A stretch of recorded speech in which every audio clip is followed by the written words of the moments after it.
महिलाएं, यह 5 गहने भूलकर भी ना पहने वरना पति कंगाल हो जाएगा। राधे राधे। हर हर महादेव। जय श्री कृष्णा।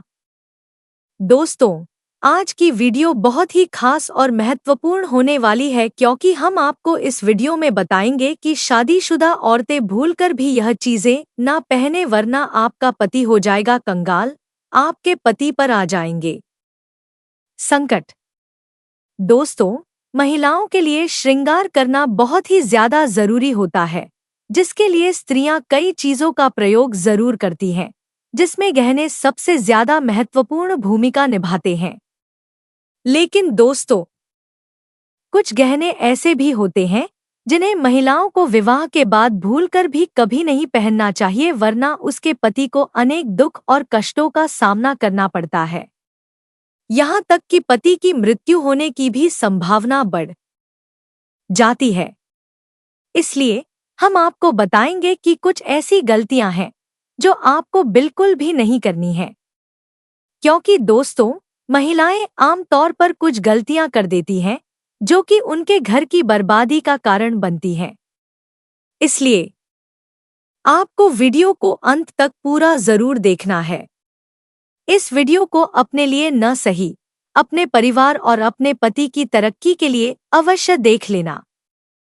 शास्त्रों और पुराणों में ऐसा बताया जाता है कि महिलाओं के श्रृंगार करने से उसके पति के भाग्य में लगातार वृद्धि होती रहती है। दोस्तों, शास्त्रों में यह भी बड़े स्पष्ट रूप से बताया गया है कि हर सुहागन महिला के लिए उसका मंगलसूत्र, माथे पर सिंदूर, हाथों में चूड़ियां और पैरों में बिछिया, इन 4 चीजों का बहुत ही ज्यादा महत्व होता है। अगर महिला इनका सही से इस्तेमाल करती है तो उसका पति धनवान बन जाता है। लेकिन अगर कोई महिला अपने पति के नाम से श्रृंगार करती है तो उसके पति की आयु भी लंबी होती है और उस महिला को अखंड सौभाग्य मिलता है। अगर वह अपने श्रृंगार में कुछ ऐसे गहने पहन लेती है जिन्हें वास्तुशास्त्र और पुराणों के अनुसार शुभ नहीं माना जाता तो उसके पति का भाग्य खराब होने में देर नहीं लगती। तो आइए जानते हैं कौन से वे गहने हैं जिन्हें हर सुहागिन महिला को भूलकर भी कभी नहीं पहनना चाहिए। लेकिन उससे पहले, अगर आप भी चाहते हैं कि महादेव का आशीर्वाद आप पर बना रहे तो वीडियो को लाइक करें, चैनल को सब्सक्राइब करें और बेल आइकन को दबा लें ताकि आने वाली वीडियो का नोटिफिकेशन आपको मिल सके। और हाँ, कमेंट बॉक्स में हर हर महादेव लिखकर अपनी हाजिरी जरूर दर्ज करें।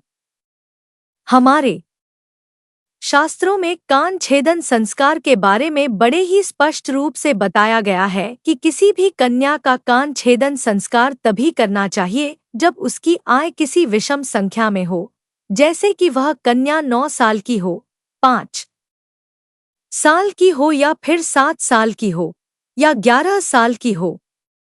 इसी के साथ यह भी ध्यान रखना चाहिए कि जब कन्याओं का कान छेदन किया जा रहा हो तो पहले उनका बायां कान ही छेदना चाहिए। शास्त्रों में बालिकाओं के बारे में विस्तार से बताया गया है कि अगर बालिकाओं की नाक छेदनी हो तो बाईं तरफ की नाक ही छेदी जानी चाहिए।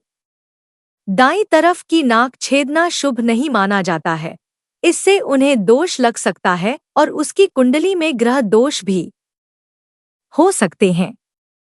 इसके अलावा कई शारीरिक बीमारियां भी लग सकती हैं। हर कन्या को अपने कान और नाक अवश्य छिदवाने चाहिए क्योंकि इससे उनकी बुद्धि और शक्ति में वृद्धि होती है और माता लक्ष्मी की कृपा उन पर बनी रहती है। दोस्तों, अब देरी न करते हुए जानते हैं कि स्त्रियों और कन्याओं को कान में कौन से कुंडल नहीं पहनने चाहिए जो दोष उत्पन्न करते हैं और पाप का कारण बन सकते हैं। बाजार में आजकल कई तरह के कुंडल मिलते हैं जिनमें से कई नकली धातु से बने हुए आभूषण होते हैं जिन्हें महिलाएं बिना सोचे समझे पहन लेती हैं। लेकिन इससे उन्हें कई तरह की परेशानियों का सामना करना पड़ सकता है। वास्तुशास्त्र में स्पष्ट रूप से बताया गया है कि नकली धातु से बने कुंडल धारण करना अशुभ होता है। अगर आपको लंबे समय तक कुंडल पहनने हैं, तो आपको चांदी या सोने के कुंडल धारण करने चाहिए, क्योंकि यह शुभ होते हैं। नकली धातु का कुंडल पहनने से भाग्य बिगड़ सकता है और आपके ऊपर ग्रह दोष भी लग सकते हैं। दोस्तों, विवाहित महिला अगर नकली धातु के कुंडल पहनती है, तो उनके पति के भाग्य और सेहत पर गहरा प्रभाव पड़ता है। इसलिए आपको नकली कुंडल से परहेज करना चाहिए। शास्त्रों में यह भी बताया गया है कि स्त्रियों को कभी भी अपने कान और नाक के छेद को खाली नहीं छोड़ना चाहिए। अगर आपके पास कुंडल नहीं है, तो आप नीम के पेड़ की डंडी को कान या नाक में डालकर रखें। कहा जाता है कि अगर आप कान या नाक का छेद खाली छोड़ देते हैं, तो यह अनर्थ के समान होता है। शास्त्रों में यह भी विस्तार से बताया गया है कि किसी सुहागिन महिला को कभी भी अपने सुहाग का श्रृंगार दूसरी महिला से मांगकर नहीं करना चाहिए। अगर वह ऐसा करती है, तो उसका वैवाहिक जीवन खराब हो सकता है और रिश्तों में दरार आ सकती है। मंगलसूत्र, सिंदूर, चूड़ी जैसी चीजें किसी और से मांगकर पहनने से रिश्तों में कटुता आ सकती है। महिलाओं को हमेशा अपने श्रृंगार का सामान खुद का ही इस्तेमाल करना चाहिए, क्योंकि ऐसा करने से पति पत्नी के बीच प्रेम बढ़ता है। दोस्तों, विवाहित महिलाएं अपने पैरों में बिछिया अवश्य पहनती हैं, लेकिन कुछ महिलाएं अंगूठे में बिछिया पहनने लगी हैं, जो अशुभ माना जाता है। बिछिया पहनने से पति पत्नी के बीच प्रेम और रिश्ते मजबूत होते हैं, लेकिन अंगूठे में बिछिया पहनना पति की आयु को घटा सकता है और रिश्तों में कड़वाहट ला सकता है। बिछिया हमेशा चांदी की होनी चाहिए, क्योंकि यह शुभ मानी जाती है। मछली के आकार की बिछिया पहनने से माता लक्ष्मी प्रसन्न होती हैं और उनका आशीर्वाद मिलता है। दोस्तों, महिलाओं के गहनों की तरह उनके कपड़े भी उनकी किस्मत से जुड़े होते हैं। कटेफटे कपड़े पहनने से घर में दरिद्रता आ सकती है। ज्योतिष शास्त्र के अनुसार कटेफटे कपड़े पहनने से शुक्र ग्रह का दोष लगता है, जिससे शरीर की ऊर्जा नष्ट होती है और स्वास्थ्य पर बुरा असर पड़ता है। इसलिए महिलाओं को कटेफटे कपड़े नहीं पहनने चाहिए और पुराने कपड़ों को बदल देना चाहिए। शनिवार को नए कपड़े नहीं खरीदने चाहिए और रात में नए कपड़े बाहर नहीं छोड़ने चाहिए, वरना नकारात्मक ऊर्जा आपके जीवन को प्रभावित कर सकती है।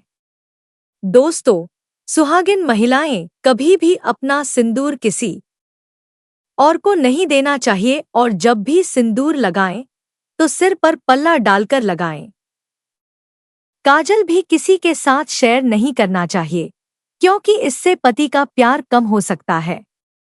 पैरों में सोने की बिछिया नहीं पहननी चाहिए, क्योंकि सोना लक्ष्मी का प्रतीक है और इसे पैर में पहनने से माता लक्ष्मी नाराज हो जाती हैं, जिससे धन की हानि हो सकती है।